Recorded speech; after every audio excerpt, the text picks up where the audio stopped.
impong sakramento ning pamagbalik lub kingapong Ginoo metong yang regalo. Regalo kasi libriya po. It's free of charge. At manatili pong libre. Mekad o ining sangkan, o but ining sakramento ngayon it is taken for granted. Nabala mo, alay man natang kwenta, alay yatang saysay. Ulimping, libriya mo. Pa siya libriya, pituya-tuya niya makanya, it's just there. Ne? At palagi ko, de talaga ako ang ahintindihan nung naanuyaing sakramento ng pamagbalik lub o the sacrament of reconciliation.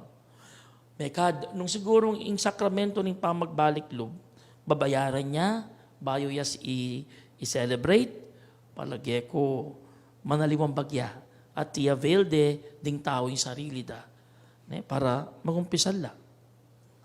At yung pumeto nga babae, matsura panamdaman king kayang pamikakatawan, dakal sakit a panamdamana king katawana. Marakal na po pintalan doktor, dalubhasa, pero alalang akit karamdaman na, di specify, nung nano'y itang sakit a panamdaman na kimbuo ng katawan. Kaya na po nitang makabang pa magkonsulta na karing marakal na doktor, may give up ya. Walang malalyar, siya pa rin tang pain, king kayang katawan.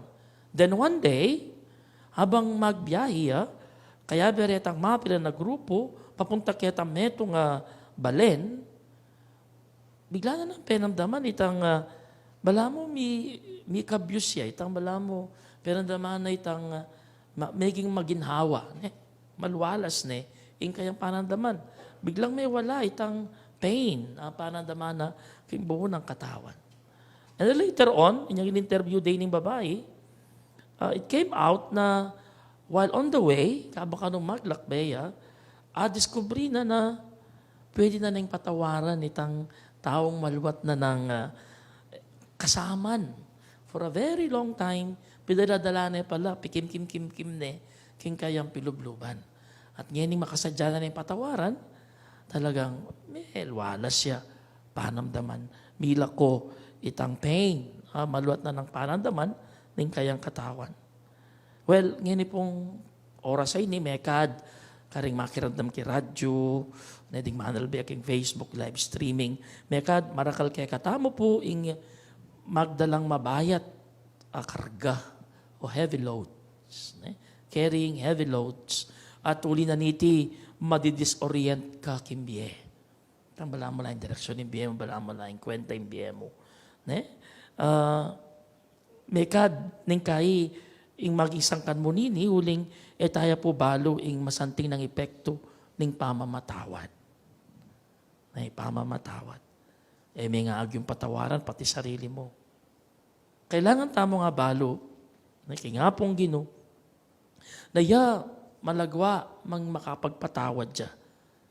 Mayan, ing magpatawad kingapong Ginoo, lalo na retang manyawad-tawad. And in fact, nga pong Ginoo, yapang mag-initiate ng kahi para patawaran na ka. So, kung talagang aintindihan tayo po ing tunay kabaldugan na ng pamamatawad, nung makanano nga pong Ginoo, kaluguran na katamo niya, gagagawa ng malagwa na katang patawaran, at nung makananong pagnasana, na patawaran na katamo king pamagkamali, nung sigurong I appreciate tamo ita, it will be much easier for us to forgive also other people. The way we love them, the way God loved us. O yan yung kwento na ng parable of the unforgiving servant. Kung kaya katamong ibanghelyong eni. Tinanggap yung maragul na kapatawaran kingari. Ining servant ay ni. Inya nga sa ganan ining kapareho ng kawakak pareho ng alipan, in a way, tinya naman utang kaya, at compare kitang utang na kingari, mang katiting. Pero, nung ikwang pepatawaran nining alipan, ning kapara ng alipan, nung mo sigurong ikit na, I appreciate ay tindyane, itang gewa na ning ari kaya, uli na ning lugod na't lunos na kaya, Nung siguro mig-sink in niya kay ita, it will be easier also for him to forgive that person. Itang kawangis ng, itang kalupa ng alipan. Ne? If he only had learned how great his sins were. Tama ka niyan. And he would have learned how to forgive others and himself as well. Ne? O yan po ing metong maging hamon kay katamong ngene. Ngene pong panahon ning Kwaresma. Ne? Ing pamamatawad. Ne? We are asked, wari sasabihan na po ng pisamban, we are instructed to celebrate the sacrament of reconciliation at least once a year. Kanya po usula kanyan o karing parokya kanyan, marakal po kumpisala ng bayan.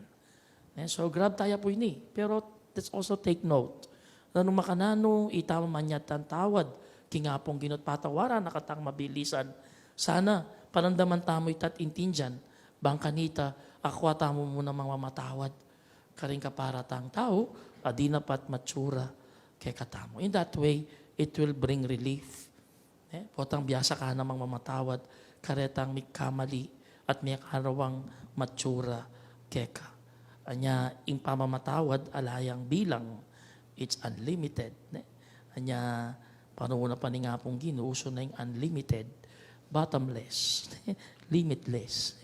So, karas king pamamatawad, ala po. Anya, kailangan pa nitang malwalas a puso. And what would lead us to forgive? It's always love. It's always love. Lugod.